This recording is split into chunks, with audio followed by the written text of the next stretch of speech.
আসসালামু আলাইকুম।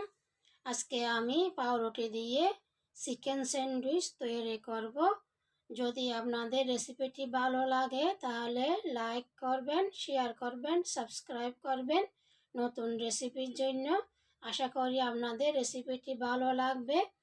তো দেখা যাক প্রথমে আমার কি কি লাগবে। প্রথমে একটা ফ্রাই প্যানের মধ্যে তেল গরম করে নিয়েছি। তেল গরম করে রসুন কুচি দিয়ে দিয়েছি। তো রসুন কুচিগুলো একটু ভেজে তারপরে দিয়ে দিচ্ছি মুরগির মাংস। মুরগির মাংসগুলো নেড়ে চেড়ে ভালো করে ভেজে নিচ্ছি। তারপরে দিয়ে দিচ্ছি আদা রসুন বাটা দিয়ে দিয়েছি, লবণ দিয়ে দিয়েছি পরিমাণ মতো। সবগুলো দিয়ে আবারও নেড়ে চেড়ে ভালো করে রান্না করে নিচ্ছি বা ভেজে নিচ্ছি। তারপরে এখানে দিয়ে দিব, রান্না করা আমার হয়ে গেছে,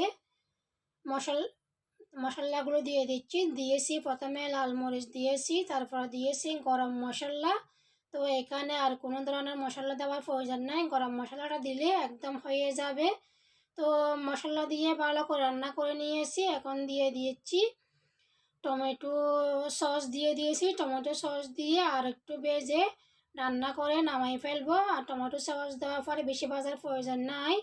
তো আমার একদম সম্পূর্ণ হয়ে গেছে। এখন আমি উঠেই ঠান্ডা করে নিয়েছি মুরগির মাংসগুলো। আর প্লেটের মধ্যে নিয়েছি পাউরুটি নিয়েছি। তারপরে দিয়ে দিচ্ছি মজরেলা চিজ দিয়ে তারপরে দিয়ে দিচ্ছি মুরগির মাংস। যে মুরগির মাংসগুলো রান্না করছি ওই মুরগির মাংসগুলো দিয়ে দিয়েছি। মুরগির মাংসগুলো দিয়ে একটু চেপে চেপে বসিয়ে দিচ্ছি ভালো করে চামচ দিয়ে। আবারও উপরে মজরেলা চিজ দিয়ে দিচ্ছি।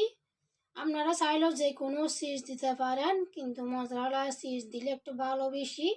তারপরে মজরেলা চিজ দিয়ে ভালো করে উপরে চেপে দিচ্ছি ভালো করে বসার জন্য। এদিকে একটা ফ্রাই প্যান গরম করে নিয়েছি। তারপরে দিয়ে দিয়েছি পাউরুটি, চিকেন পাউরুটি যেটা রেডি করছি দিয়ে দিয়েছি। এক পাশে ভালোভাবে ভাজা হয়ে গেছে। তারপর আমি আবারও উল্টিয়ে দিয়েছি। দুনো পাশে ভালোভাবে ভাজা হয়ে গেছে। এখন উঠিয়ে নিচ্ছি। উঠিয়ে আপনাদেরকে কেটে দেখাচ্ছি ভিতরে কীরকম হয়েছে। আপনারা চাইলে আরও একটু কড়া করে ভাজতে পারবেন। দেখতেছে কড়া করে ভাজার কোনো প্রয়োজন নাই, মচমচে হয়েছে। তো আপনাদের কেটে দেখাচ্ছি ভিতরে কীরকম হয়েছে। এটা খুবই খুবই সুস্বাদু আর জুসি হয়েছে ভিতরে, খাইতে খুব ভালো লাগে। তো আপনারা ঘরের মধ্যে এই রেসিপিটি খুব সহজে ইজিভাবে ঘরের মধ্যে এই রেসিপিটি বানিয়ে নিতে পারবেন। আর এটা টিফিনের জন্য বা অফিসের মধ্যে দেওয়ার জন্য একদম পারফেক্ট রেসিপি।